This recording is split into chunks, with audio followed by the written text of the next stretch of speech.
meus irmãos. Sejam bem-vindos à nossa Escola de Evangelização de Pacientes.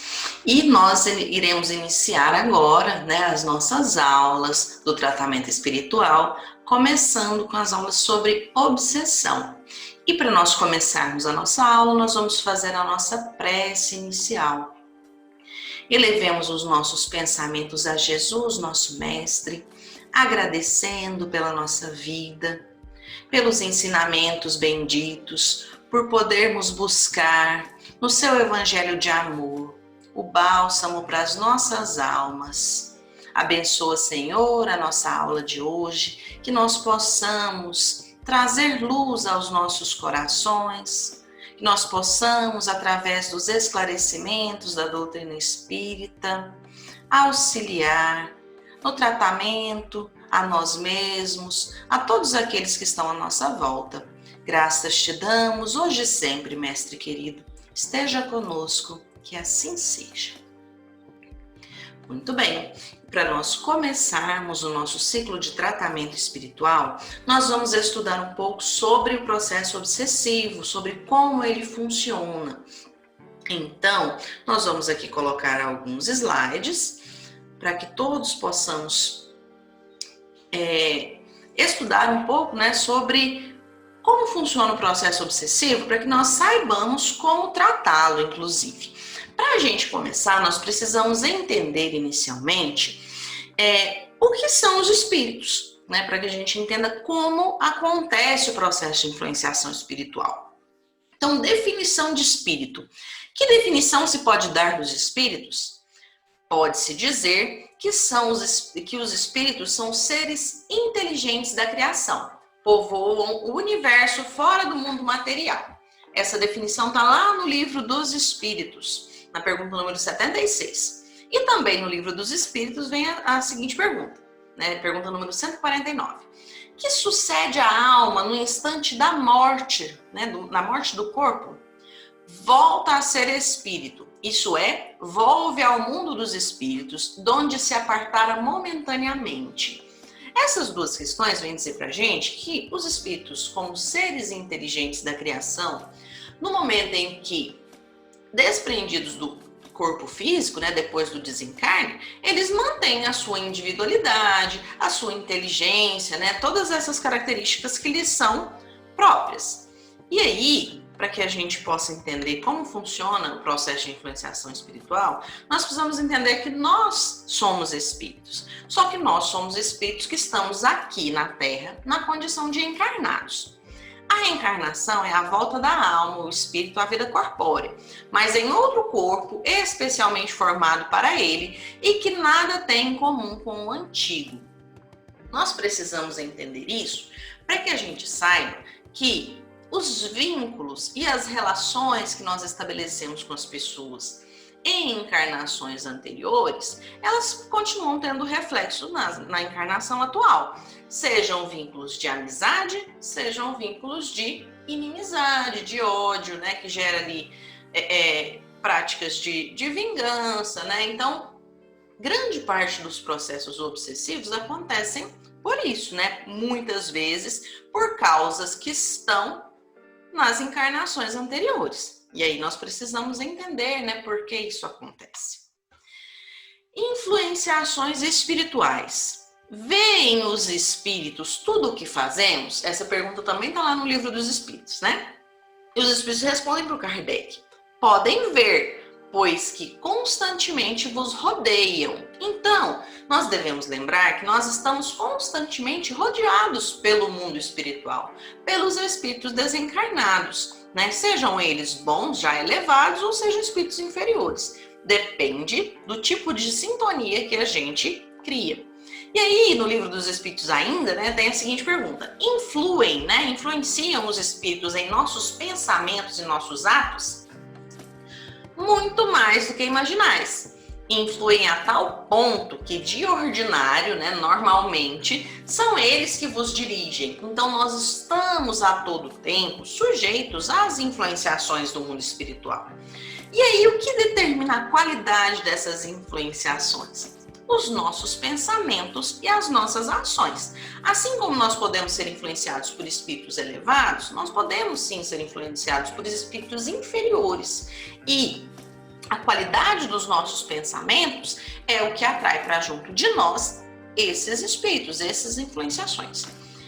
Então, dito isso, né, o que é a obsessão? A obsessão é a ação persistente que um espírito mau exerce sobre um indivíduo. Aqui coloca claramente, né, o espírito mau. Se for uma influência de um espírito bom, né, a gente não vai chamar de obsessão. Apresenta caracteres muito diversos, desde a simples influência moral, sem perceptíveis sinais exteriores, né, que a gente chama de obsessão simples, até a perturbação completa do organismo e das faculdades mentais. Então, muitos dos casos que a gente chama, né, de loucura, né, que eram caracterizados como loucura, como transtornos mentais, eles podem sim ter causas nas influenciações espirituais inferiores também, né? E aí, onde começa a obsessão? Como que essa obsessão surge? Pensamentos e estados emocionais negativos criam zonas mórbidas em nosso campo mental, facultando a inoculação de pensamento alheio, que virulento age em nós como se for uma afecção mental, instalando-se em decorrência do processo obsessivo. Então a gente pode compreender a obsessão como uma enfermidade mesmo, uma enfermidade do espírito, né? A partir do momento em que a nossa, vamos dizer assim, a nossa imunidade abaixa, né, nossa vibração, os nossos pensamentos, eles se inferiorizam, nós abrimos espaço para que os espíritos inferiores, né, instalem em nós pensamentos inferiores, né, tal como vírus mesmo, né, micro-organismos que causam enfermidades no nosso corpo físico. Então nós devemos estar atentos, né? Então a obsessão, ela começa em nós. A gente normalmente tem o hábito de culpar o espírito obsessor, né, julgar ele pela sua maldade, por causar em nós, né, esses transtornos, mas nós devemos lembrar que são os nossos maus hábitos, são as nossas invigilâncias que fazem com que eles se aproximem de nós, né? É claro que o espírito inferior tem sim responsabilidade sobre isso, mas se nós nos mantemos equilibrados, ele não tem acesso aos nossos pensamentos. Então a obsessão começa em nossas próprias imperfeições, na maledicência, nos ódios que nós possamos cultivar, nos maus pensamentos, no egoísmo, no orgulho, na inveja, naquilo que a gente chama de gênio forte, né, que na verdade são reflexos do nosso orgulho, nos vícios físicos mesmo, né? Os espíritos, eles se aproximam das pessoas que cultivam vícios do álcool, do cigarro, de outras drogas, né? Na preguiça, no cultivo de emoções em desequilíbrio, nos estados emocionais negativos. Então, os processos obsessivos, eles se instalam, né? Eles aproveitam dessas nossas invigilâncias, dessas nossas fragilidades para se consolidarem. Ah, então a gente não tem o que fazer diante disso? Sim, nós temos várias formas de nos prevenir da obsessão e depois dela instalada, de nos tratar. Então nós vamos falar um pouco disso nessas 3 semanas, né, do tratamento. Quais as consequências da obsessão? Em casos mais graves, né, em casos mais avançados, em que esse processo obsessivo ele não foi tratado, ou ele vem de vínculos muito fortes do passado, os processos obsessivos, eles podem levar ao que a gente chama de loucura mesmo, né? Os transtornos mentais, suicídios, desencarnes prematuros, né? Seja por enfermidades, por tudo, vários outros transtornos que o processo obsessivo causa, desequilíbrio familiar e doenças físicas mesmo, né? Por vezes acontece que a subjugação avulta até o ponto de paralisar a vontade do obsidiado, né? Então, antigamente, principalmente, aconteciam casos muito severos, né? Em que a vontade do obsidiado, ela ficava completamente paralisada. E hoje em dia ainda acontece isso, né? Isso está lá no livro Obras Póstumas, de Allan Kardec. Aí, principalmente, é que a intervenção de terceiros se torna necessária. quer por meio da prece, quer pela ação magnética. Então, quando esse processo obsessivo ele já está instalado, né, e em que ele vai se tornando, vai se agravando ao ponto de o obsidiado ter sua vontade paralisada, né, é importante que outras pessoas intervenham. E aí é assim que age o tratamento espiritual, né, por ação dos médiuns da casa espírita, dos espíritos superiores, daqueles parentes, queridos, amigos que conduzem a pessoa ao tratamento espiritual, né? Essas intervenções, elas são importantes, né, quando o processo de obsessão já está instalado. E a obsessão tem cura? Sim, né? A gente vai ver que, assim como uma enfermidade do corpo físico, a obsessão como uma enfermidade do espírito, ela tem tratamento e ela tem cura. E como o centro espírita poderá auxiliar nesse tratamento, né? O centro espírita, o espiritismo, ele é a ciência da alma, né? Então, o centro espírita é uma escola. O centro espírita é a escola da alma que nos ensina a viver. É o lugar de reequilíbrio e de harmonia. E ele auxilia na nossa reforma íntima. E ali, mas é só a casa espírita que pode interferir no processo de tratamento? Não. O tratamento ele parte principalmente do próprio paciente, né? As ações do próprio paciente, elas são determinantes para a eficácia do tratamento. Então, atitudes que auxiliam na cura da obsessão. O passe, né, que é oferecido na casa espírita, a prece, a disciplina mental, né, não faltar ao tratamento e o uso constante da água fluidificada. Por isso a gente diz que o tratamento ele é mais responsabilidade do próprio paciente, porque a disciplina de fazer com que isso tudo aconteça, né, de estar presente no tratamento, seja presencial, seja virtual, de recorrer à prece, de recorrer ao uso da água fluidificada, às leituras edificantes. A casa espírita auxilia, né, oferece esses recursos, mas o próprio paciente deve cultivar a força de vontade de manter, né, firme nessas atividades. E aí, para que a gente possa encerrar essa primeira parte, nós vamos relembrar dos ensinamentos de Jesus, que nos diz: Vinde a mim todos vós que estáis aflitos e sobrecarregados, que eu vos aliviarei. Tomai sobre vós o meu jugo e aprendei comigo, que sou brando e humilde de coração, e achareis repouso para as vossas almas, pois é suave o meu jugo e leve o meu fardo. Isso fala no Evangelho de Mateus, versículos 28 a 30.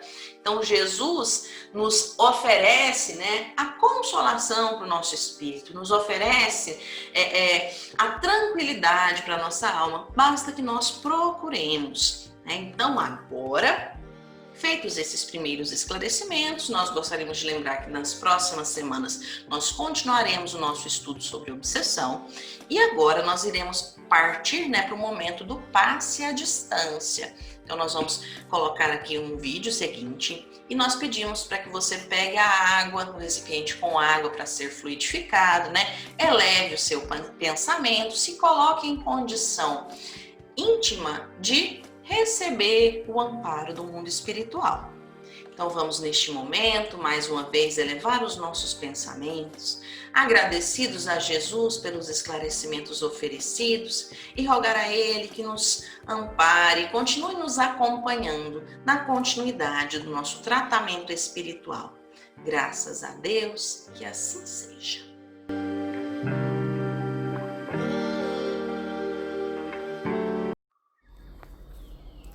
Nos preparemos para o momento do passe e fluidificação das águas. Coloque um recipiente com água limpa para ser fluidificada. Irmãos, não importa aonde você está, quais as dificuldades que está enfrentando, Jesus está sempre pronto para vir em nosso socorro. Coloque-se de maneira confortável que lhe facilite a concentração e a receptividade. Respire lenta e tranquilamente.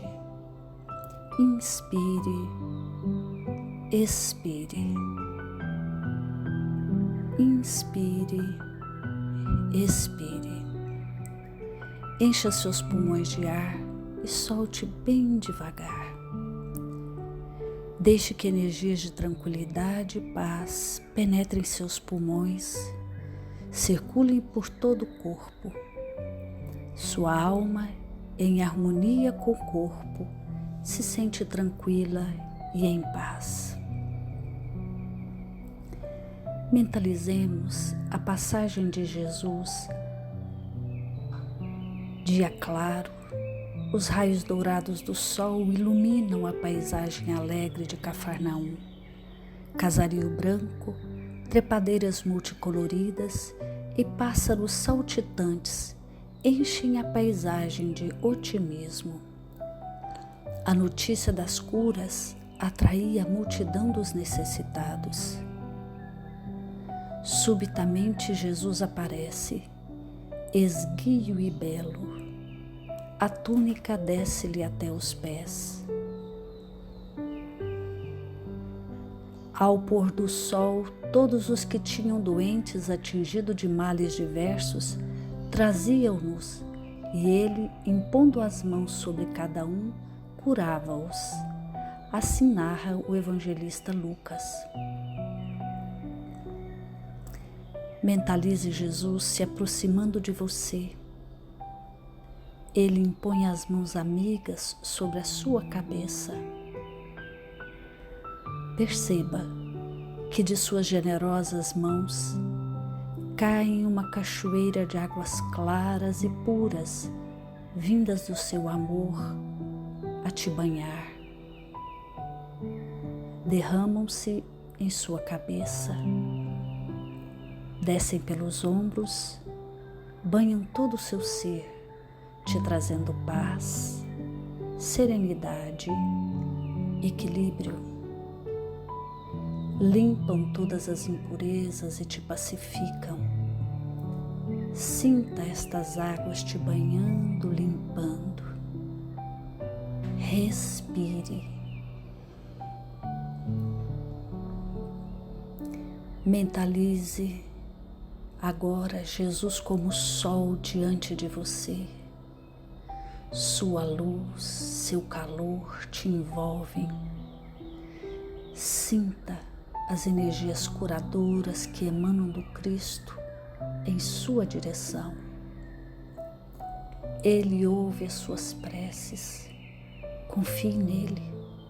Seu amor é infinito e te acompanha e protege, oferecendo de tudo o que necessitas. Confie. Absorva as energias curadoras de Jesus. Sua luz te envolve.